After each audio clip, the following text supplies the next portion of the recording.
कैसे बोलणे, शिवरायांचे कैसे चालणे, शिवरायांचे सलगी देणे कैसे असे.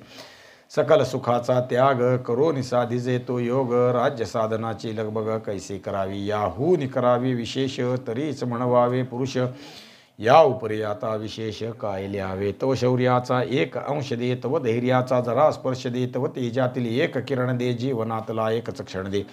त्या तेथून दाही दिशा द्रुत उजळून टाकू, पुसू पानिपत पुन्हा लिहाया आमचे भारत व्यास वाल्मिकी येतील धावत. महामंत्र आहे नवे शब्द साधा, जयाच्या स्मृतीने जळेमलेंच बाधा. नुरे देश अवघा जयाच्या अभावी, शिवाजी जपू राष्ट्रमंत प्रभावी. पुंडलिक कवरदेव हरी विठ्ठल श्री ज्ञानदेव तुकाराम माऊली ज्ञानेश्वर महाराज की जय. जगद्गुरु तुकाराम महाराज की जय. छत्रपती शिवाजी महाराज की जय. धर्मवीर संभाजी महाराज की जय. सद्गुरुजोग महाराज की जय. राष्ट्रमंत्र श्रीराम जय राम जय जय राम आहे, तेवढाच प्रभावी शिवाजी महाराजांचा मंत्र आहे. म्हणजे साक्षात शिव भगवान आहे शिव भगवान आहे. आणि या शिवाजी महाराजाच्या मंत्रानं माणसाच्या शरीरात चैतन्य स्फुरण पावतं, भक्ती स्फुरण पावते. ज्ञानोबा तुकारामानं तसं शिवाजी संभाजी मंत्रानं शक्ती स्फुरण पावते. असं या मंत्राचं महात्म्य आहे. स्वातंत्र्य आहे आपण बघतोय त्यांचीच कृपा. हा, मराठे दुसऱ्या दिवशी सकाळी आता लूट करायला लागलेली आहेत. आणि दुसऱ्या दिवशी त्यांनी बहरजी वोरा याच्या घरावरती छापा घातला. त्याच्या वाड्यावर गेले. वाड्यात कोणीच नव्हतं, सगळे बाहेर निघून गेले होते. अर्थात सुरतेतच कोणी नव्हतं म्हणजे कसं, सुरतेची लोकसंख्या जी काही आहे त्यातले सगळे लोक शिवाजी महाराजांच्या भीतीने बाहेर पळून गेले. सुमारे 20,000 लोक फक्त सुरतेत राहिले. 2 लाखाची लोकसंख्या आहे, लोकवस्ती आहे सुरतेची. 4,000 घरं आहेत. आपण विचार खूप करत बसतो. सुरत म्हणजे काय? सूर्यपूर हे खरं सुरतेचं पहिलं नाव आहे, सूर्यपूर. त्याचं ते अपभ्रंशानं सुरत झालं. आणि या सुरतेत आता 20,000 लोक आहेत, ज्यांना बाहेर जायला काहीच नाही, साधन नाही, असे लोक राहिलेले आहेत. किंवा घर राखायसाठी म्हणून राहिलेले आहेत, व्यापारी वगैरे आहेत ते. पण बहुतेक लोक मात्र पळून गेले. आणि अशात सुद्धा जे काही राहिले ते किल्ल्याच्या आश्रयाला गेले, कारण पैशाच्या आधारावरती किल्ल्यात आश्रय घेतला. आणि ते किल्ल्यात म्हणजे सुरतेच्या अख्ख्या गावाला तट नाही. या स्वतंत्र सरकारी व्यवस्थेसाठी जी तटबंदीची किल्ल्याची व्यवस्था आहे तेवढी आहे.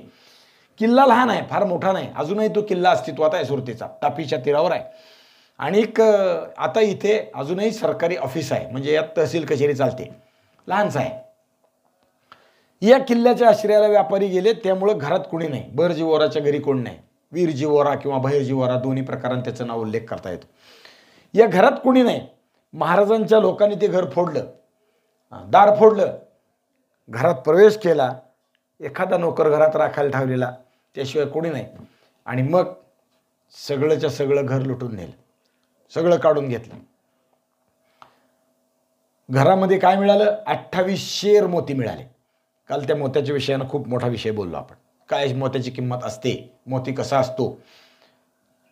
आणि मग हे सगळं चालू होतं सकाळच्या वेळी. त्यावेळी इकडेही एक विलक्षण प्रकार घडला. महाराजांच्या तंबूत, महाराजांच्या शामियात इथपर्यंत काल आपण आलो. घडलं काय? इथं महाराज बसलेले आहेत, एका आसनावर बसलेले आहेत. समोर लुटीचे ढीग आणून टाकतायत. लूट सगळे मराठे खांद्यावरती पडश्या घेऊन उचलून आणतायत, घोड्यावर उचलून आणतायत, बैलगाडीतून उचलून आणतायत, वाहतूक करून आणतायत आणि ते महाराजांच्या पुढे आणून टाकतायत. आणलेल्या पडश्यातलं महाराजांच्या पुढे ओतलं जात आहे. त्याची वर्गवारी केली जाते. सोने, मोती, हिरे, रत्न वेगळे वेगळे ठिकाणी ठेवले जात आहेत. आणि त्याच्यावरती कारकून लिहून ठेवते, याद्या लिहून ठेवते काय आहे. आणि त्याच्यावरती परत टिपणं केली जात आहेत. त्याप्रमाणे सगळं चाललेलं आहे. धावाधाव चालू आहे. यावेळी सुरतेच्या दरवाजाची किर्र करत आवाज झाला. दार उघडले गेले. काय झालं? लोकांना वाटतं की सुरतेच्या रक्षणासाठी किल्लेदार बाहेर पडायला लागला काय, पण नाही, तसं काही झालंच नाही. एक तरुण पुरुष या दरवाजातून बाहेर आला. दरबारी पोशाखात, वकिलाच्या पोशाखात त्याने किल्ल्यातून बाहेर प्रवेश केला, बाहेर आला, गावात आला. म्हणजे वकील आता शिवाजी महाराजांना भेटायला आला असा त्याचा अर्थ घेतला. आणि मग हा शिवाजी महाराजांच्या तळावर आला.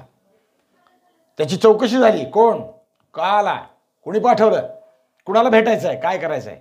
त्यानं सांगितलं, मला इनायत खान किल्लेदार जे आहेत, इथले सुभेदार जे आहेत, सुरत किल्ला पण आहे, सुरत सुभा पण आहे, सुरतेचा सुभेदार म्हणून इनायत खानाचं काम आहे आणि किल्ल्यालाही तोच रखवाणीला आहे. मला इनायत खानाने पाठवलं आहे म्हणून त्यानं सांगितलं, अदबीनं सांगितलं, दरबारी शिस्तीत तो बोलला. आणि मग महाराजांपाशी निरोप दिला, असं असं आहे. महाराजांनी त्याला सांगितलं, या घेऊन समोर, वकिलाला बोलवा. तो महाराजांच्या जवळ गेला. जवळ म्हणजे महाराज बसलेत तिथे अंतरावर समोर उभा राहिला आणि त्याला मला भेटायचं हे सांगितल्यामुळं भेट दिली महाराजांनी आणि महाराजांच्या समोर दाखल झाला. वकिलाची विचारपूस झाली आणि मग काय म्हणणं आहे तुमचं, का आलाय. आणि मग तो म्हणाला, इनायत खान साहेबांनी आपल्याला काही अटी सांगितल्या आहेत. भेटीला वकील आलाय, त्याच्या भेटीचं जे विषय आहेत ते बोलणं अपेक्षित आहे, पण इनायत खान साहेबांनी अटी सांगितल्या आहेत हे ऐकलं आणि महाराज संतापले. अटी घालणारा इनायत खान कोण, तुला भेटीसाठी वकील म्हणून आलाय तर भेट, तुला काय म्हणणं आहे ते सांग. म्हणजे महाराजांची अपेक्षा अशी आहे की आता वकील म्हणून आलाय तर आम्ही तुम्हाला सामोपचारानं बोलावं, शांततेचं बोलावं, की झालं ते झालं, ठीक आहे, आता सोडून द्या सगळा विषय, आम्ही तुम्हाला पैसे देतो, तुम्ही इथून निघून जा, सुरतेची लूट करू नका, असं तरी म्हणावं. पण हा म्हणतोय काय, अटी घालाव्या. मग आमच्या इनायत खान साहेबांनी तुम्हाला काही अटी सांगितल्या आहेत. महाराजाला रुचणार नव्हतं. अटी घालणारा इनायत खान कोण, भेकडासारखा लावून पळून लपत बसला. काही खरंच ताकद असती, अटी घालायची शक्यता असती तर त्याने युद्धाला उभं राहायचं आहे. समोरासमोर झालं असतं युद्ध तर ठीक आहे, किंवा युद्धात पराभव झाला असता तर अटी ठीक आहे, पण अटी ऐकणारे आम्ही शक्य नाही. आम्ही कुठं पराभूत आहोत म्हणून आम्ही अटी ऐकाव्यात, आम्ही तह करायचा काय कारण. सगळा विषय खूप गोष्टी आहेत. पण महाराज स्वच्छपणाने बोलले, भेकडासारखा स्वतः लपून बसतो ना आम्हाला अटी घालतो आहे इनायत खान. महाराज संतापले. ते म्हणले, तुमचा मालक स्वतः बायकासारखा लपून बसलाय आणि आम्हाला अटी कळवतो, आम्ही काय बायका आहेत काय अटी ऐकायला. म्हणजे महाराज किती परखड आहेत लक्षात ठेवा, किती प्रत्येक गोष्टीचा सांगोपांग विचार करतात किंवा किती अभ्यासानं वर्ततात, बोलतात. युद्धाच्या गोष्टीत, तहाच्या गोष्टीत अटी कोणी घालाव्यात याचा विचार महाराजांच्या शब्दात आहे. याच्या मागच्या पूर्वसुरूंनी सांगितलेलं अध्ययन आहे. तहात कुणी अटी घालाव्यात, जो जेत आहेत त्याने अटी घालाव्यात, ज्यानं जिंकलंय त्याने घालाव्यात आणि मुकाटपणानं दुसऱ्याने मान्य कराव्यात. कार्तलूक खानाच्या वेळेस महाराजांनी काय केलं, अटी घातल्या, जे आणलंय ते सगळं इथं ठेवायचं आणि चालतं ठेवायचं, काही बरोबर न्यायचं नाही, ही महाराजांची अट आहे. इथं इनायत खान अटी कळवतोय, बायकासारखा तो स्वतः भेकड म्हणून पळून किल्ल्यात लपून बसला आणि आम्हाला अटी घालतो. आम्ही अटी पाळायला काय बायका आहोत काय. महाराज म्हणजे स्वच्छ सांगतात, आम्ही पुरुष आहोत. पुरुषाचा पराक्रम हेच त्याचं वैशिष्ट्य किंवा हाच त्याचा गुण. आणि तू काय करतोयस, अटी घालतोस. ते इनायत खानाच्या वकिलाने ऐकलं. तो म्हणला, आमचे खान साहेब बायकासारखं नाहीत, ते पराक्रमी आहेत, पण महाराजांना मला काही बोलायचं आहे, तन्हाईने बात करणं आहे, म्हणजे खाजगीत बोलायचं आहे. म्हणून तो जवळ आला शिवाजी महाराजांच्या. असं म्हणत त्याने जवळ आला आणि निमिषार्धात आपल्या अंगरख्यात लपवलेल्या कट्यार काढली आणि शिवाजी महाराजांवर उजव्या हातानं चालून वार करायला लागला. म्हणजे इनायत खानानं पाठवलेला वकील हा शिवाजी महाराजांना बोलण्यासाठी आलेला नसून शिवाजी महाराजांचा घात करण्यासाठी आला. शिवाजी महाराजांना आता सरळ सरळ आपण रणांगणात युद्ध करू शकत नाही, वकील म्हणून बोलू शकत नाही किंवा बात करू शकत नाही. मग काय करायचं, कपट करायचं. ही मोगलाची नेहमीची रीत. कपटानं काय वागावं, शिवाजी महाराजांना मारून टाक, असा त्याचा इनायत खानाचा सरळ सरळ या वकिलाला किंवा या तरुण पुरुषाला सांगितलेला आदेश आहे. आणि त्यासाठी तो आला, शिवाजी महाराजांवर चालून आला, कटेरीचा वार त्यानं उगारला आणि झटकन शिवाजी महाराजांच्या अंगावर आता तो पळायला लागला. झडप घातली तिनं महाराजांवर, पण तेवढ्यात शिवाजी महाराज काय माणसाची बरोबर उभे आहेत ना, ते अंगरक्षक आहेत, ते खांद्यावर नंग्या तलवारी टाकूनच उभा असायची. म्यान काढायची सुद्धा भानगड नाही, उघडीच तलवार तयार. त्याने ते पाहिलं एका मावळ्याने आणि त्याने क्षणार्धात त्याचा हात वरच्यावर कापून टाकला. कट्यार उगारलेला हात तिथंच कापून टाकला. पण त्या माणसाचा, त्या वकिलाचा वेग इतका प्रचंड आहे की तो त्या वेगाने शिवाजी महाराजांच्या अंगावर जाऊन कोसळला. पडला, नुसता पडला नाही,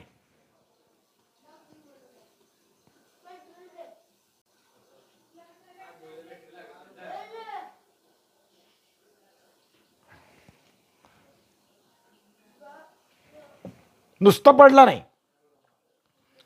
पडताना त्याच्या अंगाच्या रक्ताचा, म्हणजे जो हात कापल्यामुळं रक्त पडत होतं अंगावर आणि हातावर, ते सगळं महाराजांच्या अंगावर पडलं. धबधबा, ते रक्ताचा लोंढा झाल्यासारखा हात आणि तो दोघे महाराजांच्या अंगावर पडले आणि सगळे महाराजांचं अंग रक्ताने भिजलं.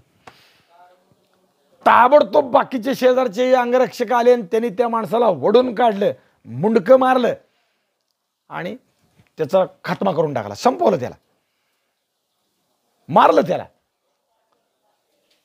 पण महाराजांच्या अंगावरती तो पडला ना, रक्त सांडलं ना, आणि त्यामुळे महाराजांच्या अंगाला काही जखम झाली आहे असं इतर मावळ्यांना वाटलं. महाराजांवर जखमी हल्ला झाला, खुनी हल्ला झाला, याचा संताप आलाच आला, पण महाराजांनाही काही लागलाय असं वाटलं.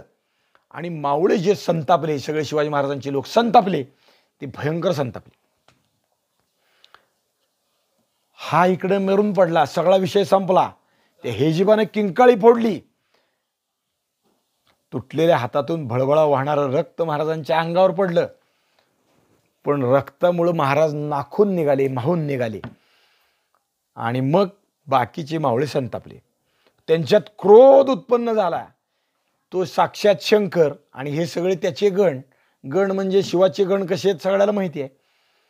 ते कुणाच्या काकाला ऐकणार नाहीत, कुणाच्या बापाला ऐकणार नाहीत. ते संतापले. जसं शिवाचं तांडव तसं या सगळ्यांचं तांडवच सुरू झालं. आणि त्यांनी बाहेर आले शामियान्यातले मराठे आणि ओरडाआरडा करायला सुरुवात केली, गोंधळ करायला सुरुवात केली. नुसता गोंधळ नाही, बाहेर कैदी आणून उभे केले होते ना, ते सगळे कैद्यांवर तुटून पडायला लागले. पटापट हत्यार चालायला लागली, मुंडके मारायला लागले, हात कापायला लागले. संतापले मावळे. पण अशाही परिस्थितीत महाराज किती विलक्षण आहेत पहा. प्रसंगावधान काय आहे पहा महाराजांचं. महाराज पटकन उठले, तंबूच्या बाहेर आले आणि त्यांनी कत्तल थांबवली. थांबा, महाराजांचा आदेश. संपलं, कत्तल थांबली, कैद्यांची कत्तल थांबली. पण तोपर्यंत 4 जणांची मुंडकी मारली होती, म्हणजे 4 जणांचे जीव गेला होता आणि 24 कैद्याचे हात कापले होते मराठ्यांनी. किती वेळात कापला असेल काय बघा, किती सांगायचा उसंत. तेवढ्या वेळात हे सगळं घडून गेलं पटकन. म्हणजे हेजिबानं यावं, शिवाजी महाराजावर हल्ला करावा, वकील म्हणून तन्हाई में बात करायचे म्हणून बात करायसाठी जवळ आला, खाजगी अगदी महाराजांच्या जवळ आला आणि महाराजांवर कट्यार काढून हल्ला केला. इनायत खानाचं हे कर्तृत्व. स्वतः किल्ल्यात भेकडासारखा पळून लपून बसला, शिवाजी महाराजाला आटी घालायला आला आणि आटी नव्हत्या, शिवाजी महाराजांचा खून करायचा प्रयत्न केला. परिणाम तो तर मेलाच मेला. पण आता मावळे संतापले.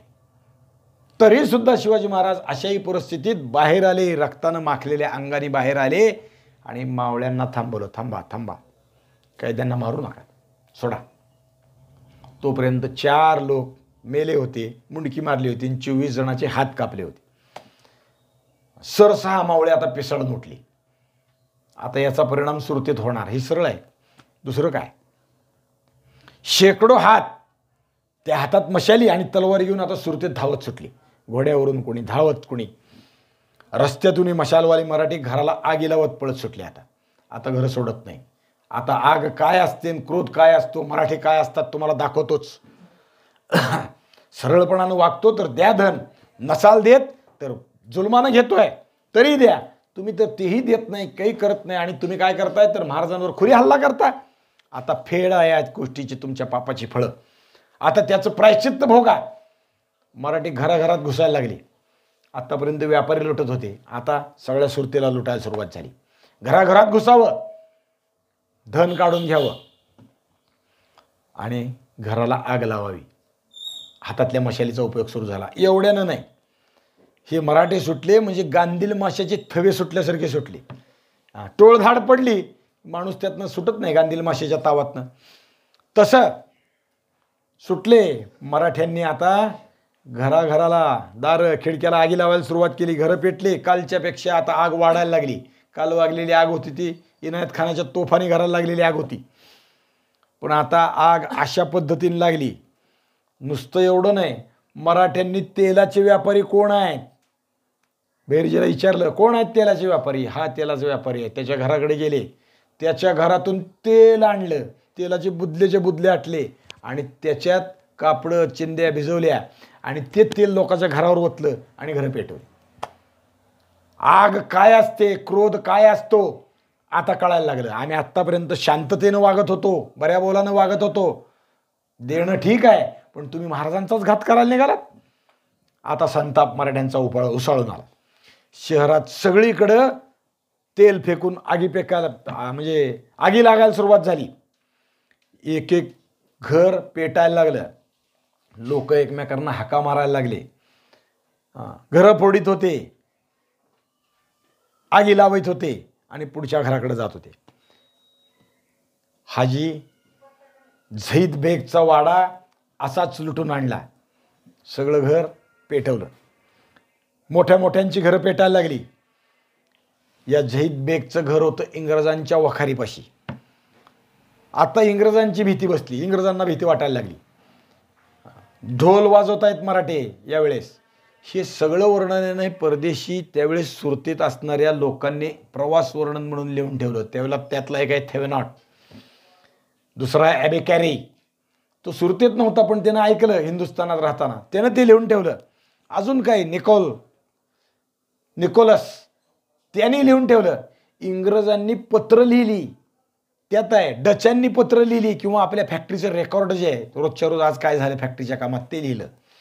ते लॉयल मर्चंट नावाचं इंग्रजांचं एक जहाज होतं ना बंदरात उभं सुरतेच्या, त्या लॉयल मर्चंटवर अशी व्यवस्था होती की रोजच्या रोज त्या मर्चंटवरचा व्यवहार लिहिला जायचा. आज कुठं आहे काय आहे ते लिहिलं जायचं, रेकॉर्ड करायला जायचं. ते रेकॉर्डही उपलब्ध आहे. यामुळे या गोष्टी आपल्याला सविस्तरात कळतात सुरतेतल्या. आपल्याकडे मात्र दुर्दैवानं सुरतेबद्दल फारसं लिहिलं गेलं नाही. एक तर सभासदाच्या बकरीत उल्लेख आहे ते आहेत की तुटपुंजे आहेत, फारसे नाहीत. आणि दुसरे शिवभारतामध्ये शिवाजी महाराजांचं चरित्र सांगितलं आहे, पण शिवभारत कारतलब खान म्हणजे शाहिस्ते खानाच्या स्वारीपर्यंत आल्यानंतरचे पुढचे अध्यायच मिळत नाहीत, सापडलेच नाहीत. जेवढे 32 अध्याय सापडले त्याच्यापुढे काही नाही. त्यामुळं त्यात काही वर्णन नाही. त्यामुळे परक्याच्या साधनाचा आश्रय घेऊन या विषयानं आपल्याला आपले शिवाजी महाराजांचं विचार व्यक्त करता येतात. हे सगळं परक्याने लिहून ठेवलं म्हणून आपल्याला कळतं. ते लिहितात ढोल बडवतायत मराठे, गावभर सैरावैरा पळतायत, हातात मशाली घेऊन जात आहेत, आगी लावतायत, लोकाला पकडून आणतायत, धनिकांना धरून नेत आहेत, त्यांच्याकडून पैसे वसूल करून घेत आहेत, नाही दिले तर हात कापतात, मुंडकं मारतात. आता शहरात आगीचं राज्य पसरलं. सगळ्या गावाला आग लागायची. आगीचं आणि मराठ्यांचं, दुसरं कोणीच नाही. शहराला वाचवणारा कोणी नाही आहे, कोणी शिल्लक राहिला नाही. होता तो किल्लेदार लाच खाऊ. दोन्ही तिन्ही अर्थाने लाच खाऊचा विचार करण्यासारखा आहे. पहिल्यांदा लाच कुठं खाल्ली, 5000 सैनिकांचा पगार त्याला मिळत होता, 1000 ठेवले, बाकीच्याचे पैसे त्याने खाल्ले म्हणजे लाच खाल्ली. दुसऱ्यांदा लाच कुठं खाल्ली, किल्ल्यात पळून गेला आणि जाताना धनिकांना पैसे देऊन किल्ल्यात आश्रय दिला, ही दुसरी लाच खाल्ली. त्याचं खरं काम काय आहे, किल्ल्याचं रक्षण करणं, किल्ल्याचं म्हणजे सुरतेचं रक्षण करणं हे त्याचं काम आहे. पण ते केलं नाही, पळून गेला. इंग्रज बाता मारतायत, इंग्रजांनी रूट मार्च काढला. त्याचं दाखवायचं असं आहे की किल्लेदार गेला तर गेला, हरकत नाही, पण आम्ही तुमचं रक्षण करू, हे दाखवायचं आहे. पण इंग्रजांनी जरी बड्या बड्या बाता मारल्यानं तरी प्रत्यक्ष इंग्रज युद्धात उतरले नाही. शिवाजी महाराजांना म्हणजे प्रतिकार करण्यासाठी इंग्रज आलेच नाही, लपून राहिले, किल्ल्याच्या बाहेर पडले, त्यांच्या वखारीच्या बाहेर पडले नाहीत. किल्ल्यात म्हणतोय मी, वखार म्हणजे त्यांच्या दृष्टीने तसा किल्लाच म्हणायचा त्यांना. वखारीच्या बाहेर इंग्रज आले नाहीत. इंग्रजांनी ते विचारही केला की शिवाजी महाराजांच्या विषयानं जर म्हणजे आम्ही सुरतेला शिवाजी महाराजांपासून संरक्षण करू, हे रूट मार्चनं करून दाखवलं. रूट मार्च का काढला, आपल्या शिपायांसह सुरतेत खाड खाड बुटं वाजवत गोल फिरले. का फिरले, आम्ही तुम्हाला आधार देतोय हे दाखवलं. म्हणजे आम्ही शिवाजी महाराजांपासून तुमचं संरक्षण करू, पण प्रत्यक्ष करता आलं नाही. किल्ल्याच्या त्यांच्या वखारीच्या बाहेरही पडले नाहीत, पण ते बोलताना असं म्हणाले की आम्ही आमचं संरक्षण करू. शिवाजी महाराज जर आमच्या विरुद्ध आले तर आम्ही त्यांच्या संरक्षणासाठी त्यांचा प्रतिकार करू. हे त्यांना दाखवायचं आहे, हे त्यांना बोलायचं आहे, किंवा ते बोलूनही दाखवलेलं आहे. शिवाजी महाराजांनी मात्र यांना 2दा 3दा खडा टाकून पाहिलं. 2दा अँथनी स्मिथला पाठवलं, जा पैसे दे, 3.5 लाख रुपये आम्हाला द्या म्हणून सांगा इंग्रजांना. इंग्रज यावेळी खरं तर म्हणजे इकडंही नाही तिकडंही नाही, किंवा शिवाजी महाराजांचा विरोध करता येत नाही म्हणून नुसतं म्हणाले की आम्ही तुम्हाला पैसे देऊ शकत नाही, आमच्यापाशी एवढे पैसे आत्ता नाहीत, आम्ही तुम्हाला पाहिजे असेल तर नजराणा म्हणून मसाल्याचे पदार्थ देऊ. आता ती 3 लाखाचे मसाल्याचे पदार्थ शिवाजी महाराज काय ते एवढे घ्यायला आलेत काय? माझ्याकडे बक्कळ आहे, आम्हाला धन पाहिजे. शिवाजी महाराजांनी सुरत लुटली वगैरे आपण चर्चा करतो. सुरत लुटलीचा अर्थ काय? शिवाजी महाराजांनी शेवट ते सांगितलेलं आहे, सुरतेचं आमचं वैर नाही, पण औरंगजेबाचा सूड घ्यावा अशी माझी इच्छा आहे. शिवाजी महाराजांचे शब्द असे आहेत की औरंगजेबाची दाढी ओढावी अशी माझी इच्छा आहे, आणि ती मी अनेक दिवसाची इच्छा आज पूर्ण केली आहे. दाढी ओढावीचा अर्थ काय? दाढी ओढणं म्हणजे प्रत्यक्ष राजाला त्याचा अपमान करणं, त्याला खिजवणं, त्याची लायकी दाखवणं. आणि सुरत हे राजधानीचं शहर आहे, म्हणजे राजाची दाढी ओढण्यासारखं आहे, औरंगजेबाची दाढी ओढण्यासारखं आहे. म्हणून ते शिवाजी महाराज तसे अर्थ. म्हणजे आमचं वैयक्तिक सुरतेशी वैर नाही, पण आम्ही का आलो? आम्ही सूड घ्यायसाठी आलो. शिवाजी महाराजांची इच्छा काय आहे ती महत्त्वाची आहे. सुरतेमध्ये का आलो? तर आम्ही सूड घ्यायला आलो. शिवाजी महाराजांनी अजून एक गोष्ट सांगितलेली आहे. आता ही खरी खोटी अभ्यास करायचा, पण परक्या इतिहासकारांनी लिहून ठेवलाय की शिवाजी महाराजांनी सुरतेत आल्यावर सांगितलं की हे शहर माझं आहे. म्हणजे कसं? म्हणजे असं औरंगजेबाचा भाऊ शहाजादा दुसरा जो होता त्याने हे सुरत शहर मला भेट दिलंय, आणि म्हणून या भेटीतले वसूल करायला मी आलेलो आहे. या भेटीची रक्कम, सुरत शहर माझं आहे, याच्यावर माझा अधिकार आहे, आणि त्याच्यासाठी या गावाचा सारा जो येतोय तो घ्यायला मी आलेलो आहे, असं शिवाजी महाराजांनी सांगितलं. असं परक्या इतिहासकारांनी म्हणजे त्यांच्याकडच्या प्रवास वर्णनात लिहून ठेवलं. इतिहासकार नाही पण लिहून ठेवलंय. आणि मग याचा विचार त्यांनी तेही लिहिलं की खरं तर हा जो शहाजादा होता, तो शहाजादा म्हणजे औरंगजेबाचा भाऊ, हा 3 वर्षापूर्वीच सुरतेतून मक्केला निघून गेला. औरंगजेबाच्या भीतीनं परदेशात निघून गेला, तो तिकडंच मरण पावला होता. त्यामुळे शिवाजी महाराज म्हणतात हे काय आम्हाला पटत नाही आहे, ते खोटं वाटतंय. शिवाजी महाराजांची त्याची भेट झाली आणि त्यांनी हे शहर दिलंय असं काही नाही. पण याचा असाही अर्थ काढता येऊ शकतो की शिवाजी महाराज आले, ते म्हणले, म्हणजे शिवाजी महाराजाचं आणि त्याचं कुठंतरी त्या शहाजाद्याचं कुठंतरी संपर्क झाला असला पाहिजे. म्हणजे केव्हा? म्हणजे औरंगजेब सत्तेवर बसायला गेला तेव्हा हा औरंगजेबाला प्रतिकार करण्याच्या योग्यतेचा आहे, तो आपला आता मित्र बनू शकतो, म्हणून त्याने शिवाजी महाराजाला तुम्ही मला मदत करा, मी तुम्हाला हे शहर देतो, असं बोललं असलं पाहिजे. त्याशिवाय शिवाजी महाराज असं करणार नाहीत. असलं पाहिजे बरं का. तर काय? हा तर्काला आधार काय? त्याचं वाक्य परक्याने लिहून ठेवलंय आधार. मग त्याच्या गती, त्याचा विचार त्या अर्थाने आपण केला पाहिजे की त्याने औरंगजेबाच्या विरुद्ध राज्यावर बसण्यासाठी जी काही खटपट झाली त्यावेळी शिवाजी महाराजांनी आपल्याला मदत करावी असा प्रयत्न केला असावा, आणि त्याच्यासाठी महाराजांना त्यांनी पत्रव्यवहार केला असावा. हे सुरतेचं शहर मी तुम्हाला दिलेलं आहे, हे मोगली राज्य आहे, या मोगली राज्याचा दिल्लीच्या गादीवर मी बसलो तर हे शहर मी तुम्हाला दिलेलं आहे, आणि त्याचा शिवाजी महाराजांनी दिल्लीवर बसलो तर म्हणा किंवा माझ्या ताब्यात आहे म्हणून म्हणा, तो त्याचा सुभेदार असेल म्हणून म्हणा, हे तुम्हाला दिलं आहे. म्हणून शिवाजी महाराजांनी हे पुढचं सगळं केलेलं आहे. औरंगजेबाचा सूड घ्यायची इच्छा शिवाजी महाराजांची 100% आहे, ती त्यांनी इथं पुरे केलेली आहे. आणि मग सुरत सगळी पेटली. त्या परक्याने लिहिलंय ट्राय सारखी सुरतेची शहराची अवस्था झाली. ट्राय म्हणजे युरोपातलं एक मोठं शहर होतं, ते असंच परक्यानी स्वारी करून लुटलं आणि पेटलं. ट्रायचं आग जी आहे ती फार प्रचंड लागली असं त्याचं वर्णन केलं. ट्राय हे गाव आहे, त्या गावाचं वर्णन त्यांच्या देशातलं त्यांना दिसलं, ते ऐकलं, ते त्यांनी इथं सांगितलं. ट्राय सारखी सुरतेची शहराची परिस्थिती झाली. इंग्रज आता घाबरले का? हाजी बेगचं घर इतकं भयानक पेटलं की त्याचे लोळ आगीचे आकाशाला भिडायला लागले. तेवढ्यानं नाही तर शेजारी वखार आहे ते वारं वखारीकडे आग पेटतं घेऊन चाललं. आगीला वाऱ्याची दिशा मिळाली आणि जहीद बेगचं घरही तिथं पेटतं की काय अशी शक्यता उत्पन्न झाली. मोठ्या धीराने ती मराठ्यांपासून आपलं वखारीचं संरक्षण करीत होते. पण आता आगीपासून संरक्षण करायची पाळी आली.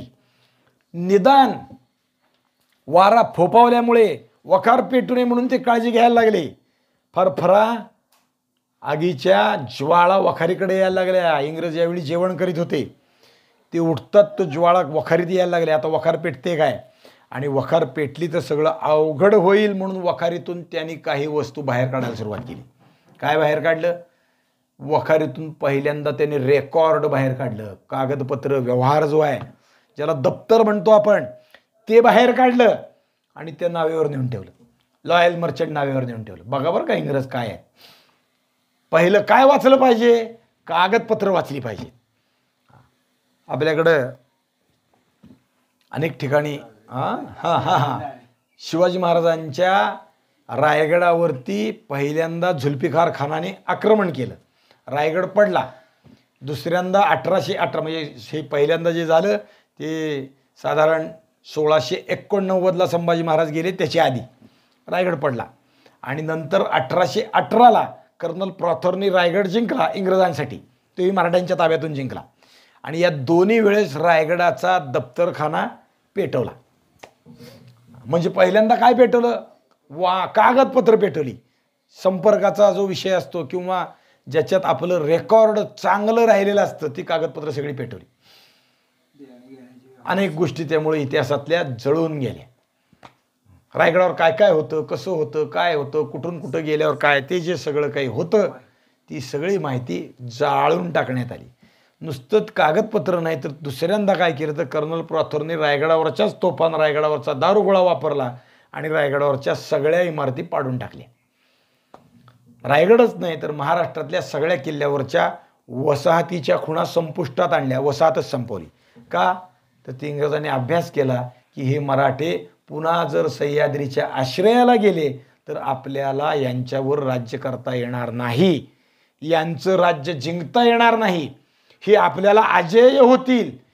आणि दुसरा भाग, हे जर पुन्हा सह्याद्रीत गेले तर यांची ऊर्जा जिवंत होते शिवाजी महाराजांच्या नावाने. म्हणून ती ऊर्जा संपवण्यासाठी इंग्रजांनी हा सगळा उद्योग केला. 1818 इथं मात्र इंग्रज काय करतात? दप्तरखाना वाचवतात. दप्तर सगळं उचललं, लॉयल मर्चंट नावावर नेऊन ठेवलं. मोठमोठ्या इमारतीचे मजले आधार तुटून पडायला लागले. दुसरं ठिकाण आहे डचांची वखार. त्याच्या शेजारी असाच दुसऱ्या व्यापाऱ्याचं घर आहे, तेही पेटलं. डचही घाबरले. त्यांनी आपली आवरावरी करायला सुरुवात केली. म्हणजे मोठ्या बाता मारणारे इंग्रज आता मराठ्यांपासून संरक्षणासाठी धडपड करतच होते, पण आता सगळं बाहेर काढून दुसरीकडे न्यायच्या नादात लागले.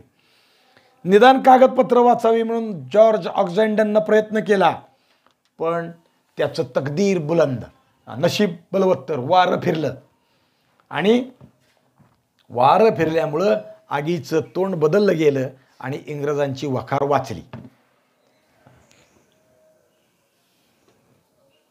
वखार वाचली. बहरजी वोराचा वाडा डचांच्या वखारीपाशी होता, म्हणजे वलंदेजांच्या वखारीपाशी होता. वलंदेजाची तीच अवस्था झाली. वलंदेजाची अवस्था तीच झाली. त्याचाही वाडा धडधडा पेटला. त्यांनी कागदपत्र किंवा आपलं वाचवण्यासाठी प्रयत्न करायला सुरुवात केली, पण थोडक्यात तेही वाचले. शहरभर धूरच धूर पसरला होता. गावं सगळं पेटलं होतं ना, त्यामुळे धूर पसरलाय. आणि आता लोक मराठ्यांचे कैद्यांना रस्त्यानं धरून पकडून नेत आहेत, आसूड मारतायत, तिथं कैद्याच्या रांगेत नेऊन उभं करतायत, मशाली घेऊन दौडतायत. अजून मराठ्यांचा क्रोधाग्नी काही शांत झालेला नाही. महाराजांच्या शामियानातला क्रोधाग्नी, कारण सकाळी ते उद्योग केला ना इनायत खानानं, वकील पाठवला भेटीला आणि त्यांचा महाराजांचा खून करायचा प्रयत्न केला. इतिहासात एकच घे बरं का, शिवाजी महाराजांवर खुनी हल्ला केलेलं प्रकरण एवढंच आहे, लक्षात ठेवायचं. इनायत खानाने शिवाजी महाराजांचा खून करायचा प्रयत्न केला. मराठे चिडले होते. दरबारी रीतिरिवाजानं वागायचं सोडून हा खुनी हल्ला. अर्थात ही मोगलांची रीत आहे. जे बापाला बाप म्हणत नाहीत बापाचा खून करतात आणि सत्तेवर बसतात. दिल्लीच्या सिंहासनाचा विषय करत असताना वारंवार ते मलिक म्हणजे काफूर तिथंपासून पुढं अकबर असो, शहाजहान असो किंवा आता औरंगजेब असो, शहाजहानला स्वतःच्या बापाला ज्यानं कैदेत टाकलं, स्वतःच्या भावाला ज्यांनी मारलं, आपल्या कुटुंबातले कित्येक लोक ज्यांनी खून केला, तुरुंगात टाकले, तो औरंगजेब. त्यांना काय कपटन हे त्यांना काहीच नाही, सत्ता साधणे एवढंच, त्याचंच अनुकरण करणारे हे त्याचे लोक. दगाबाजीचा तो परिणाम. मराठी मात्र क्रुद्ध झाले, गाव पेटवायला लागले. दिवसा सुरतेत अंधार पसरला. सुरतेत का बरं अंधार पसरला? आगी पेटवल्यामुळं अंधार झाला, धूर झाला, धुरीमुळं अंधार झाला. आणि इकडं आता एकेकांना कैद्यांना ओढून घ्यायला लागले महाराजांच्या त्या तळावर. आणि महाराज त्याला शिक्षा सांगायला लागले, पैसे आणून देतो का? दे, नाहीतर याचा हात तोडा, याचं मुंडकं मारा, याचं अमकं करा, एक एक याला 100 आसूड मारा, गरीब आहे सोडून द्या. असं एक एक गोष्टी घडायला लागल्या. यावेळी अँथनी स्मिथला, तो होता ना महाराजांकडे पकडलेला होता, त्याला पकडून आणलं आणि महाराजांनी सांगितलं याचं मुंडकं मारा, त्याला मारून टाका. पण अँथनी स्मिथ हुशार बोलका, हा म्हणाला मुंडकं मारण्यापेक्षा त्याचे हात कापा म्हणून सांगितलं महाराजांनी. तो म्हणला हात तोडण्यापेक्षा माझं मुंडकंच मारा, हात तोडून काय जगण्याचा अर्थ आहे, माझं मुंडकं मारा. महाराजांनी ती ऐकलं आणि महाराजांनी त्याला सोडून दिलं. सोडून द्या. डोकंही वाचलं आणि स्मितही वाचला, हातही वाचले. महाराजांनी त्याला सोडून दिलं.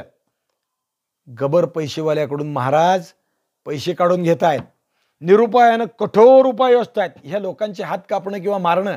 कारण काय? कारण असं आहे की त्याच्या धास्तीनं बाकीच्यांनी पैसे आणून द्यावेत. एकाला हात कापले की 100 सरळ होतात. म्हणजे दहशत दाखवायची आहे, द्या. भीती दाखवायची आहे, द्या.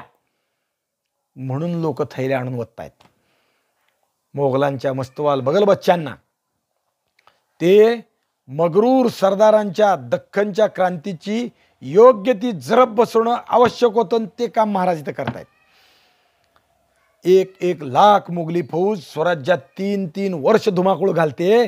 त्या मानाने मराठ्यांनी घातलेला हा धुमाकूळ काहीच नाही. लोकांना असं वाटतं की सुरतेची लूट का म्हणता? सुरतेची लूटचा अर्थ 3-4 प्रकारांनी विचार करायचा. एक, शिवाजी महाराजांनी उगवलेला तो सूड आहे, शिवाजी महाराजांनी केलेली ती वसुली आहे. स्वराज्यात तुम्ही येऊन स्वराज्य लुटलं, 1 नव्हे 2 नव्हे 3 वर्ष लुटलं, 1660 ते 1663. मग आम्हालाही ते करणं भाग आहे. आमच्या लोकांना जगवायचं असेल, आमच्या लोकांना आधार द्यायचा असेल तर या गोष्टी करणं भाग आहे. दोन्ही अर्थ त्यातले महत्त्वाचे आहेत. एक, आपल्या लोकांना आधार वाटला पाहिजे की वारंवार मोगली फौजा येतात आणि आपल्याला त्रास करतात, आपल्याला लुटतात, मारतात, हाणतात. माझा राजा पण असा आहे की मोगलांना जशाच तसं उत्तर देतो. मोगलांना असं वाटलं पाहिजे की आपण पुन्हा पुन्हा हे करत राहू तर आपल्याला हेच भोगावं लागेल, त्यामुळं आपण आता हे करू नये. आणि स्वराज्यात झालेल्या नुकसानीची भरपाई कोण देणार? तुम्ही केलंय ना, तुम्ही फेडा. नुकसान तुम्ही केलंय, तुम्ही फेडा. हाही त्यातला भाग आहे. म्हणजे आपल्या लोकाला धीर देणं, मोगलाचा धीर खच्ची करणं, व्यापाऱ्यांना लुटणंच आहे. ते या देशाचे व्यापारी नाही आहेत, स्वराज्यातले व्यापारी नाही आहेत. स्वराज्यातल्या व्यापाऱ्यांना अभय आहे. सावकार हे तो राज्याचे भूषण, शिवाजी महाराजांचं म्हणणं आहे. सावकार म्हणजे व्यापार करणारे. ते राज्याचे भूषण, त्याला जपलं पाहिजे, त्याला सवलती दिल्या पाहिजेत. कारण त्याच्यामुळे राज्यात नव्या वस्तू उपलब्ध होतात किंवा गरजा भागतात. म्हणजे एवढा विचार करणारे शिवाजी महाराज व्यापाऱ्यांना कसं लुटतात? स्वतःच्या व्यापाऱ्यांना नाही लुटत. शिवाजी महाराज परक्याच्या व्यापाऱ्यांना जाऊन लुटतात. जे शिवाजी महाराजांच्या आश्रयाने राहतात त्यांना शिवाजी महाराज त्रास देत नाहीत. जे परक्याच्या आश्रयाला जातात, उदाहरणार्थ जे दैत्याच्या आश्रयाला जातात, त्याला भगवान विष्णू संपवतात. दैत्याची कुळे नाशी त्यातला हा प्रकार आहे. साधूचा मान घेऊशी हा विषय त्या अर्थाने विचार करायचा. म्हणून शिवाजी महाराज परक्यांच्या पैशाच्या गाठी कापून आणतात, म्हणजे लुटून आणतात. का त्याशिवाय देत नसतं. सहजासहजी कोण द्यायला लागले? दे मला 2 लाख रुपये म्हणून जर औरंगजेबाच्या शहरात शिवाजी महाराज मागितले असते, मागितलेच ना. जेव्हा जेव्हा शिवाजी महाराजांनी परक्यांच्या राज्यावर धाडी घातल्या तेव्हा आधी दारात उभारून सांगितलं, मी आलोय, माझ्यापासून वाचायचं असेल, गावाची जाळपोळ व्हायची इच्छा नसेल, मारझोड व्हायची इच्छा नसेल, तर मला बऱ्या बोलाने एवढे पैसे द्या. दिले काहीच त्रास नाही, नाही दिले तर मात्र शिवाजी महाराज सोडत नाही. सुरतेच्या लुटीचा विषय इतका विलक्षण आहे ना, की शिवाजी महाराजांनी स्वतः सुरतेची लूट 1664ला केली, दुसऱ्यांदा 1670ला केली, स्वतः त्यात महाराज नव्हते. मात्र तिसऱ्यांदा पुन्हा मराठे नुसते सुरतेच्या दारात जाऊन उभे राहिले, आम्ही आलोय म्हणलं की लोकांनी धनाच्या राशी आणून ओतलेल्या आहेत. लक्षात ठेवा, संभाजी महाराजांनी हा प्रयत्न पुन्हा केलेला आहे. सुरत म्हणजे मराठ्यांची एफडी आहे. पाहिजे तेव्हा जायचं आणि घेऊन यायचे पैसे. पण त्याचे दूरगामी परिणाम खूप बदलत गेले. पुढं खूप गोष्टी बदलल्या. काय काय झालं त्याचा विचार आपण पुन्हा करू. दूरगामी परिणाम म्हणजे सुरत हे हिंदुस्थानातलं 1 नंबरचं राजधानीच्या बरोबरीचं शहर होतं, बंदर होतं.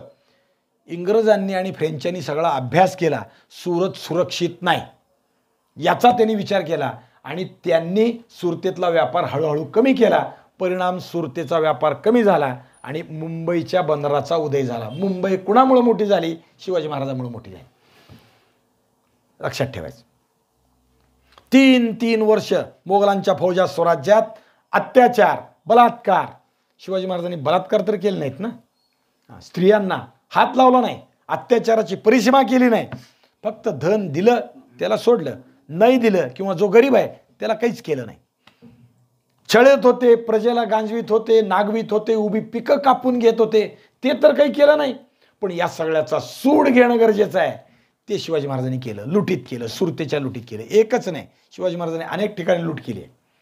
जालन्याची लूट पुढं प्रसिद्ध आहे, राजापूरची तर आपण पाहिली आहे, वेंगुर्ला आहे. अनेक ठिकाणी शिवाजी महाराजांनी छापे घातले आणि तिथलं धन स्वराज्यासाठी आणलं. जिथं जिथं धनाच्या गाठी आहेत तिथं तिथं शिवाजी महाराजांनी त्याला गाठी कापून आणलेल्या आहेत. 3 वर्षाच्या मानानं हे अवघे 3 दिवस 4 दिवस काहीच नाहीत आणि 50 श्रीमंत आणि मोगली कैद्याचे हात तुटले, 30-35 लोक ठार झाले. म्हणजे स्वराज्याच्या नासवणुकीचं म्हणजे त्याचं काहीच हे उत्तर नाही असं म्हणलं पाहिजे. किरकोळ गोष्ट आहे. इंग्रज इतिहासकारांनी शिवाजी महाराज सुरतेत लूट करतात म्हणून जी काही निंदा नालस्तीजनक वक्तव्य केली आहेत ती या दृष्टीने चुकीची आहेत. कारण अत्याचारा प्रत्याचार हेच उत्तर, ठकास महाठक हेच उत्तर असं असलं तरच जगात वागता येतं. बळी तो कानपिळी या न्यायानं जगात चालावं लागतं. जिसकी लाठी उसकी भैंस. भले तरी देऊ कासेची लंगोटी. तुम्ही सज्जनपणाने येत असाल तर कासेची नाही आहे बरं का. खरं तर खरे तरी देऊ गांडीची लंगोटी, तुकाराम महाराजाच्या गाथ्यातला शब्द आहे. लंगोटी काढून देऊ आम्ही तुला, पण तू सज्जन असशील तर. पण नाठाळ असशील तर नाठाळाच्या माथे हाणू काठी. तुकाराम महाराज हे असे आहेत. आणि तुकाराम महाराज म्हणजे सगळ्या महाराष्ट्राचा विचार आहे. तुकाराम महाराजांचे शब्द शिवाजी महाराज आचरतात. भले तरी देऊ कासेची लंगोटी, गांडीची लंगोटी देतो तुला, पण तू सज्जन असशील तर. पण नाठाळ असेल ना तर त्याला काठीनं बडवलंच पाहिजे. विंचू देवाऱ्याशी आला, देवपूजा नावडे त्याला, तेथे पैजाराचे काम.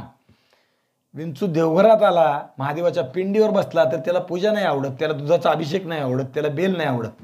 तुम्ही विंच्याला सोडायला गेला तर तो डंकच मारणार. मग काय केलं पाहिजे? तिथं चपलीनंच बडवलं पाहिजे. तसं या मोगलांना चपलीनं बडवण्याचं काम शिवाजी महाराज करतायत. तसं नाठाळ म्हणून काठीनं बडवण्याचं काम शिवाजी महाराज करतायत.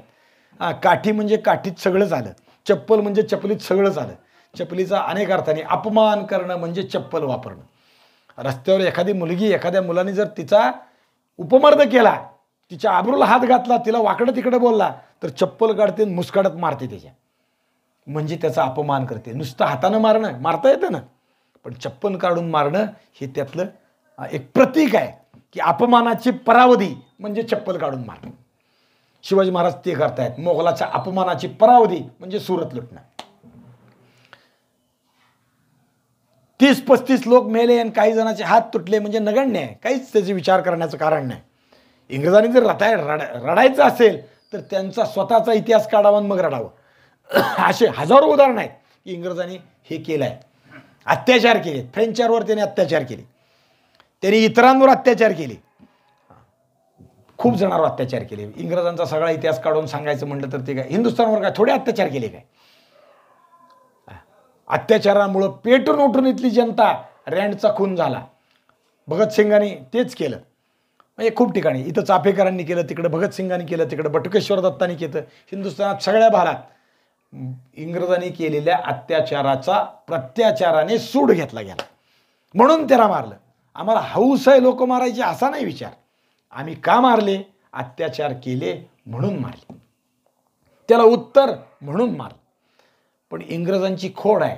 आमचे आदर्शस्थानं, आमचे ज्यांना आम्ही पूज्य मानतो असे व्यक्तिमत्व कलंकित करायचे. म्हणजे तुम्ही ज्याला आदर्श मानता ती माणसं इतकी घाणेरडी आहेत असं दाखवायचं, म्हणून तुम्ही त्यांचा आदर्श मानू नये. आणि आदर्श मानला नाही की तुमचा अपकर्ष व्हायला सुरुवात होते, तुमचा उत्कर्ष नाही होत. त्याच्यासाठी शिवाजी महाराजांच्या विषयाने, संभाजी महाराजांच्या विषयाने किंवा पुढच्याही काळात भारतीय नेते किंवा भारतीय आदर्श पुरुषांच्या बाबतीत अपमानकारक किंवा त्यांची निंदा करणारी वक्तव्ये, लिखाण इंग्रजांनी हेतुता केलं. शिवाजी महाराजांच्या बाबतीत सुरतेच्या विषयाने त्यामुळे लिहिलं. संभाजी महाराजांचं तर सतत मानभंग, अपमान करण्याचाच प्रयत्न केला. त्यामुळे संभाजी महाराजांच्या विषयाने लोकांना सुरुवातीला फारसं ज्ञानच नव्हतं. संभाजी महाराजांच्या विषयाने आस्था नव्हती, होती, पण संभाजी महाराजांच्या या गोष्टी चुकल्या असं काही वाटायचं. असा विषय आहे अनेक नेत्यांचा. अगदी भगवान श्रीकृष्णालाही आत्तासुद्धा रशिया, जर्मनीत सुरुवातीला झालं. अनेक बायकाशी तो नांदतो म्हणजे काय? म्हणजे अनेक बायकांबरोबर युद्ध नाही काय, लग्न करतो म्हणून भगवद्गीतेवर बंदी. तो कपटी वागतो म्हणून भगवद्गीतेला छल म्हणून बंदी. असा विषय होता. त्याचं युद्ध म्हणजे कोर्टात युद्ध लढले आपल्या संस्कृतीचे लोक, आणि त्यातून भगवान श्रीकृष्णाचं वागणं आदर्श कसं आहे हे प्रतिपादन केल्यावर कोर्टाने ती बंदी काढून टाकली. आणि आज जगभरातले सगळे लोक, अनेक देशातले लोक भगवद्गीतेचं अनुसरण करतात किंवा भगवद्गीता आचरतात, डोक्यावर घेऊन नाचतात आणि भगवद्गीतेचा संप्रदाय स्वीकारतात. आपले आपले पंथ सोडून द्यायला लागले. ख्रिश्चन, ज्यू, मुसलमान धर्म सोडून द्यायला लागले आणि पुन्हा आपल्या हिंदू धर्मात प्रविष्ट व्हायला. मोठीच्या मोठी चळवळी जगात चालू आहे. पुन्हा ते हिंदू व्हायला लागलेले आहेत. त्यांना भगवंताची ओढ लागायला लागली आहे. आम्ही मूळचे कोण? मूळचे कोण म्हणजे काय? म्हणजे जगात जेव्हा मुसलमान, ज्यू किंवा ख्रिश्चन हे नव्हते, ख्रिश्चन धर्म स्थापन केला. उपजे ते नाशे, नाशे ते पुनरपी दिसे. म्हणजे ज्याची स्थापना झाली ती जन्माला आलाय ना, ती केव्हा तरी संपणार आहे. मग आम्ही जन्माला आमच्या ख्रिश्चन धर्म ज्यांनी कोणी घातला त्याच्या आधी आम्ही कोण होतो याची उत्सुकता त्यांना लागून राहिली. मुसलमान धर्म जेव्हा स्थापन झाला त्याच्या आधी आम्ही कोण होतो? ज्या मोहम्मद पैगंबराने मुस्लिम पंथाची स्थापना केली, धर्माची स्थापना केली, त्याआधी आम्ही कोण होतो? आम्हाला बळजबरीनं असो किंवा त्याच्या अजून दुसऱ्या गोष्टीने असो, धनाच्या असो किंवा जीवाच्या भीतीने असो, आम्ही मुसलमान झालो. पण मग आमचे पूर्वज त्याच्या आधी कोण होते याची चिकित्सा जागी व्हायला लागलेली आहे. लोक तिकडं वळायला लागलेले आहे आणि पुन्हा आम्ही जे होतो ते होण्यात धन्यता आहे वाटून पुन्हा हिंदू व्हायला लागलेले आहे. इकडं मात्र आता इंग्रज शिवाजी महाराजांच्या विषयानं काढत असलेली नालच ती कशी चुकीचं आहे याचा विचार आपण केला.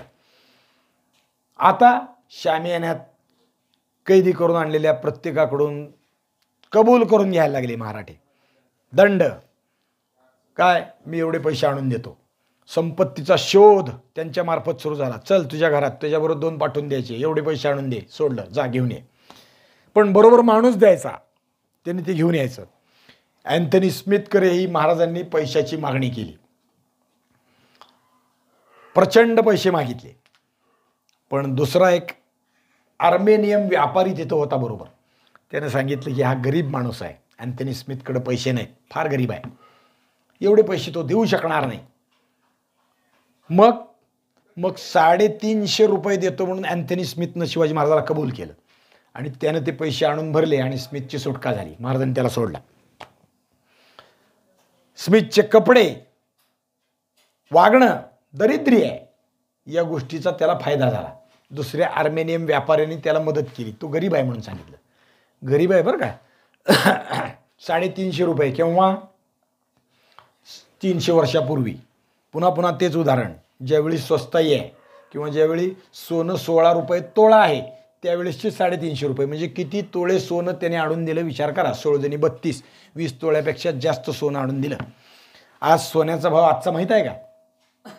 1,20,000 रुपये तोळा आहे. किती रुपये आणून दिले बघा स्मिथनं. गुरुवार उजाडला, दिवसही गेला, रात्री आग लागली आणि आता सुरत दिवसासारखी दिसायला लागली. आगीमुळं सगळ्या सुरतेत उजेड पसरला आहे. नुसतं तेवढंच नाही, सुरत दिवसा धुरामुळं रात्र वाटते आणि रात्री आगीमुळं दिवस वाटतो अशी परिस्थिती आहे. पण चालू असलेलं तांडव इतकं भयानक आहे की सुरतेच्या शेजारी जवळ समुद्र आहे. म्हणजे ती खाडी आहे. तापी नदीतून ते सगळं समुद्राचं पाणी आत येत आहे ना आणि त्यामुळे सुरतेचं प्रतिबिंबही सागरात पडलेलं आहे. त्यामुळं डबल आग लागल्यासारखी सुरत वाटते. दुहेरी आग दिसते. पाण्यात सुद्धा आग किंवा समुद्रालाही आग लागली आहे असं वाटायला लागलं. शुक्रवारी आगीचे लोळ नव्यानं उठायला लागले. शुक्रवार उजाडला, बुधवारपासून सुरू झालं हे सगळं. लुटीला खंड नव्हता. रात्रंदिवस मराठी आगी लावतायत आणि लूट करतायत. रात्री स्वस्त नाहीत बसले बरं का मराठी. रात्रीसुद्धा घर लुटून आणायला लागले. पहिल्या दिवसापासून थैल्या भरायचं काम चालू आहे. बुधवार, गुरुवार, शुक्रवार, आता ते जवळजवळ काम संपत आलं. तो आर्मेनियन वकील आला होता. त्यानं पहिल्याच दिवशी ओळखलं की आज शिवाजीराजा म्हणजे औरंगजेबाचा कट्टा शत्रू आहे. आपल्याला जगायचं असेल, वाचायचं असेल किंवा याचं प्रेम संपादन करून हिंदुस्थानात पुढचा व्यवहार ठेवायचा असेल तर याच्याशी प्रेम संपादन केलं पाहिजे. आणि त्यानं ते सगळ्याच्या सगळं आणलेलं औरंगजेबाच्या नावानं आणलेलं धन नजराणा शिवाजी महाराजाला देऊन टाकलं. स्वतःची सुटका करून घेतली. तो शहाणा ठरला. याचं नाव ख्वाजा मुराद. त्या आर्मेनियन वकिलाचं नाव आहे ख्वाजा मुराद. तो त्या अर्थाने शहाणा ठरला.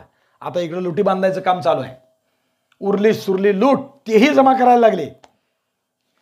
लुटीच्या थैल्या आणि पडश्या बरोबर येताना बांधून आणल्या होत्या मोकळ्या आणि तिथं काय मिळाल्या त्या पण.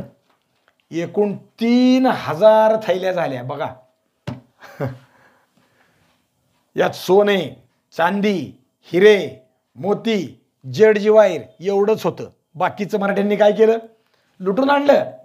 खोबरं, काजू, मसाल्याचे पदार्थ, कापड, चोपड. पण त्या कापडात जे किमती आहे म्हणजे कोणचं किनखाप किंवा रेशमी तेवढं बरोबर घेतलं. बाकीचं तिथंच टाकलं म्हणजे तिथंच ठेवलं. खायचं आहे ते खावा. रस्त्याने गोरगरिबाला मराठीत त्रास देत नव्हते. त्यामुळं गोरगरिबांची चंगळ आहे. आपल्याला काही त्रासच नाही ना. शिवाजी महाराजांचं काय आहे? सामान्य नागरिकाला त्रास नाही. शनिवारच्या पहाटे महाराजांनी आपल्या सरदारांना लोकांना आवरायचा आदेश दिला. बुधवार, गुरुवार, शुक्रवार रात्रंदिवस लूट चालू आहे. शनिवारी सांगितलं आता आवरा आवरा. तेवढ्यात बाहेर पिटाळलेले हेर आहेत ना 20-25 कोस फिरणारे, त्यांनी बातमी आणली. महाबत खान, हा महाबत खान सुरतेला तुम्ही इथं येऊन सुरत लुटताय हे कळल्यामुळे मोठं लष्कर घेऊन सुरतेच्या रक्षणाला निघालेला आहे, यायला लागलाय. सुरतेचं रक्षण करण्यासाठी तो आता सुरतेत यायला लागलाय. त्याची फौज दौडत सुटली आहे. महाराजांनी लगेच हुकूम दिला, निघा, तयारी करा. तारीख 10 जानेवारी 1664 रविवार, म्हणजे शनिवारही संपला, रविवारी बहुतेक काम संपतच आलं होतं. मराठ्यांनी येताना बरोबर काही बैल आणि प्रत्येक स्वाराबरोबर एक घोडा जादा आणला होता. सगळ्या लुटीच्या पडश्या त्याच्यावर लादण्यात आल्या. त्याच्यावर सगळं घातलं आणि आता मराठे निघण्याच्या तयारीत सुरू झाली. चलो सुरतेच्या बाहेर.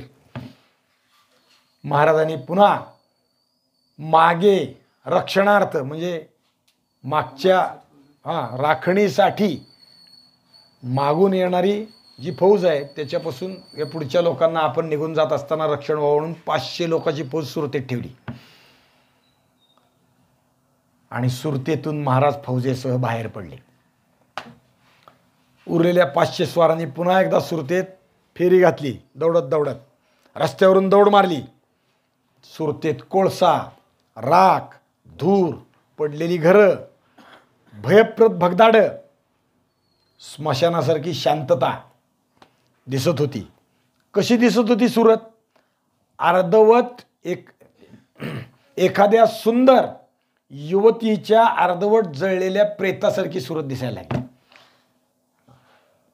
सुरतेतून निघून जाण्यापूर्वी महाराज सुरतेकडे जळत असलेल्या शहराकडे पाहत, नगराकडे पाहत घोड्यावर बसून बोलले, कोणाशी आमचं व्यक्तिगत वैर नाही. आम्ही सुरत लुटली ती औरंगजेबाची म्हणून.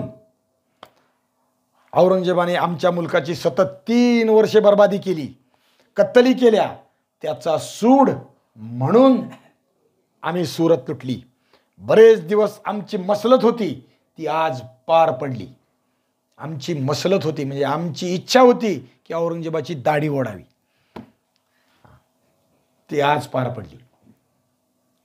सूड म्हणून लक्षात ठेवा. सूड कशाचा? सूड या गोष्टीचा की तुम्ही स्वराज्यात येऊन नासाडी करता, आम्हाला इथे करता येतं. सूड घे त्यांचा लंकापती म्हणून एक कविता किंवा रामायणातलं काव्य आहे, माहिती आहे का तुम्हाला? गीत रामायण नावाचं आपल्याकडे प्रसिद्ध आहे. आणि त्यावेळी त्या रामायणात उल्लेख आहे किंवा त्यात विषय आहे, शूरपणखेचं नाक कापलं आणि ती रावणाकडे गेली. माझं नाक कापलं लक्ष्मणानं रामानं, मग याचा सूड तू घे, तिनं सांगितलं. रामायणात हे आहे, महाभारतात तेच आहे. महाभारत सूडाचा प्रवास परवा पण सांगितलं. भीमानं सूड घेतला कशाचा? आपण द्रौपदीची विटंबना जी केली त्यावेळी घेतलेल्या प्रतिज्ञा पूर्ती केली म्हणजे सूड घेतला. द्रौपदीच्या विटंबनेचा सूड. निदान एवढा तरी सूड महाराजांनी घेतला नाही ना भीमासारखा. महाराज भीमाचा आदर्श सांगणारे आहेत. महाराज अर्जुनासारखे पार्थ पराक्रमी आहेत. भीमानी एका स्त्रीच्या निरीला हात घातला तर अख्खं 18 औक्षणीचं सैन्य 100च्या 100 कौरव मारले. एवढा मोठा रणयज्ञ झाला. सामान्य गोष्ट नाही आहे. एक स्त्री. इथं तर आमच्या हजारो माता भगिनींची आबरू शाहिस्तेखानाच्या सैन्याने मोगलांनी लुटली. मग त्या प्रत्येक एका निरीची म्हणजे एका स्त्रीच्या आबरूची किंमत म्हणलं तर अख्खी मोगल सल्तनत लुटली तरी ते कमी आहे. अख्खं मोगलांचं राज्य लुटलं तरी ते कमी आहे. पण महाराजांनी फक्त सुरत लुटली. सुरतेच्या रस्त्यावरचंही एकही सुद्धा मोगलाचं गाव आहे म्हणून लुटलेलं नाही. लक्षात ठेवा. इथं भरपूर धन आहे, तेवढंच पाहिजे, तेच केलं. कोणाशी आमचं व्यक्तिगत वैर नाही, पण सुरत लुटली ती औरंगजेबाची म्हणून लुटली, हे लक्षात ठेवलं पाहिजे. शिवाजी महाराज या अर्थाने विचार केले पाहिजे. औरंगजेबाचा सूड घेणं ही माझी इच्छा आहे. औरंगजेबाचं पारिपत्य करणं, औरंगजेबाला सर्वार्थाने संपवणं. शत्रूचा नायनाट सर्व दृष्टीने करावा लागतो. शत्रूचं सैन्य कमी करावं लागतं, शत्रूचं धन कमी करावं लागतं, शत्रूचा मुलूक कमी करावा लागतो, शत्रूला मारूनही टाकावं लागतं. शिवाजी महाराज त्या सगळ्या अर्थाने विचार करतात. भगवान श्रीकृष्णाच्या कथा आम्ही लहानपणापासून ऐकतो. आजपासून गोकुळातून मथुरेत जाणारं लोणी बंद. कारण काय? मला खायचंय नाही हो. आमच्या लोण्याने शत्रू पुष्ट होतोय ते बंद झालं पाहिजे. शत्रूची ताकद संपली पाहिजे, हा त्यातला भाग आहे. आम्ही खातोय गौण आहे, आम्ही खातोय कारण आम्हालाही पुष्ट होता आलं पाहिजे म्हणून आम्ही खातोय. दुसरं, दुधावर पहिला हक्क कुणाचा? वासराचा. दुसरा हक्क घरातल्या लेकराचा. आम्हाला खायला घालाय सोडून त्याला खायला घालता म्हणून कृष्ण म्हणजे घराघरातली मडकी फोडतात. शिवाजी महाराज त्या अर्थाने विचार करतात. शत्रूला पुष्ट होणं जे आहे ते संपलं पाहिजे, शत्रू निर्बल झाला पाहिजे म्हणून सुरत लुटतात. शत्रू कोण आहे? औरंगजेब आहे. पण आजच्या इतिहासात, आजच्या जनरहाटीत लोक म्हणतात शिवाजी महाराजांचं औरंगजेबाशी वैर नाही. मुघलांशी वैर नाही. या दोन राजकीय शक्तीचं भांडण आहे. दोन राजकीय शक्ती व्यक्ती काही नाही. हे भांडण आहे ते दोन धर्मातलं भांडण आहे. शिवाजी महाराजांचा आहे ते हिंदू धर्म आहे आणि मुघलांचा आहे तो मुस्लिम धर्म आहे. स्वच्छ आहे. कारण औरंगजेबाने जर राजकीय विषय असेल तर इतरांना लिहिलेली पत्र, मुसलमान धर्माचे सेवक शिवाजी महाराजांनी लिहिलेलं पत्र, जेव्हा शिवाजी महाराजांनी त्याच्याकडून म्हणजे तुमचा आणि आमचा तह झाला, आमच्या आणि तुमच्या, आता तुम्ही मला या दक्षिणेतला मुलूक जिंकायसाठी तुम्ही मला संमती द्या म्हणून लिहिलेलं पत्रात शिवाजी महाराजांचा उल्लेख असा करतो, मुस्लिम धर्माचे सेवक शिवाजी भोसला यास, तुम्ही आता पुढचं काम करा. म्हणजे हे राज्य कोणाचं आहे? म्हणजे हे राज्य मुसलमानांचं आहे. आणि शिवाजी महाराज काय म्हणतात? संभाजी महाराज पक्के ओळखतात आपल्या वडिलांना. तुम्ही आम्ही नाही ओळखत, ठीक आहे, पुत्र तरी ओळखतो. 300 वर्षांना आम्हाला शिवाजी महाराज कळत नाहीत. निदान पोरगा काय म्हणतो ते तरी आहे का? यौवनारंभे म्लेच्छक्षय दीक्षित असं शिवाजी महाराजाला संभाजी महाराज म्हणतात. म्हणजे ज्यांनी यौवनात आरंभ करताना म्लेच्छाच्या क्षयाची दीक्षा घेतली आहे ते. आम्ही दीक्षा घेतो फक्त मंत्र म्हणण्याची, आम्ही दीक्षा घेतो फक्त जपजाप्य करण्याची, एखाद्या पंथाची तेवढ्यापुरती. आम्ही पंथाचा संप्रदायाचा प्रवेश दीक्षा घेऊन घेतो. तेव्हा प्रवेश करीत असताना जसा संप्रदाय जतन करण्याची दीक्षा घेतो, ते पुढं चालवण्याची दीक्षा घेतो, तो मंत्र म्हणण्याची दीक्षा घेतो, तसा संप्रदाय जतन करण्यासाठी मंत्र म्हणण्याप्रमाणे ते जपण्यासाठी युद्धही करावं लागतं. ती दीक्षा शिवाजी महाराज घेत आहेत.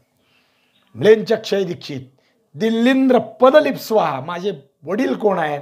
दिल्लीच्या सिंहासनावर बसून हे सगळं राज्य चालवण्याची ज्यांची इच्छा आहे अशी आहेत. दिल्लीच्या सिंहासनावर म्हणून राजे म्हणून बसावं अशी त्यांची इच्छा नाही. हिंदूंचं राज्य दिल्लीवर असावं म्हणजे दिल्लींद्र पदलिप्स्वा. या अर्थाने शिवाजी महाराजांचा विचार आपण करायचा आहे.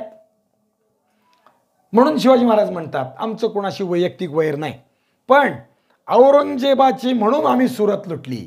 स्वच्छ औरंगजेबाशी आमचं वैर आहे. औरंगजेबाने आमच्या मुलकात 3 वर्ष बरबादी घेतली, त्याचा आम्ही हा सूड घेतलेला आहे. बरेच दिवस आमची मसलत होती की सुरत लुटावी, म्हणून आम्ही ही लुटली. औरंगजेबाला सांगितलं की तू परत जर आमच्या मुलकात अशी बरबादी करायला येशील तर हे तुला त्याचं उत्तर असं मिळेल.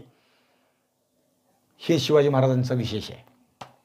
महाराजांनी घोड्याला टाच मारली आणि मराठे बाकीचे महाराजांच्या मागोमाग निघाले. सुरतेत थांबलेले मराठे आता काही काळानंतर महाराजांच्या मागोमाग येऊन महाराजांना येऊन सामील झाले. महाराजांनी सुरत लुटली. लांब उभे राहून पुन्हा एकदा त्या शहराकडे पाहिलं. खरं तर महाराज सुरतेत आले तेव्हा गावाच्या बाहेर थांबून थोडी रक्कम मागत होते. 3 व्यापाऱ्यांनी आणि किल्ल्यातल्या किल्लेदारांनी किंवा सुरतेच्या सुभेदारांनी यावं, आम्हाला भेटावं, खंडणी ठरवावी, तेवढी घेतो निघून जातो. पण ते आले नाहीत, मुलाखती करता आले नाहीत, रक्कम ठरवायला आले नाहीत, कुबेराला बोलावणं पाठवलं, कुणीही आलं नाही. म्हणून महाराजांनी सुरतेवरती छापा घातला आणि सुरत लुटली. बाकीचा सुरत लुटीचा खूप विचार आहे. याच्या आधी सुरत कोणी लुटली याचाही विचार करायचा आहे. नंतर पुरत कोणी लुटली याचाही विचार करायचा आहे. सुरत लुटीची कारणं काय, सुरत लुटीचे परिणाम काय, आणि आता पुढं प्रत्यक्ष कृतीमध्ये महाराज किती वेळानं किंवा कसे स्वराज्यात आले आणि महाबत खान सुरतेच्या संरक्षणार्थ आला, तो केव्हा आला, तो आल्यावर पुढं काय झालं याचा विचार आपण उद्या करू. पुंडलिक वरदेव हरी विठ्ठल श्री ज्ञानदेव तुकाराम विठ्ठल विठ्ठल विठ्ठल. पुंडलिक वरदेव हरी विठ्ठल श्री ज्ञानदेव तुकाराम माऊली ज्ञानेश्वर महाराज की जय. जगद्गुरु तुकाराम महाराज की जय. छत्रपती शिवाजी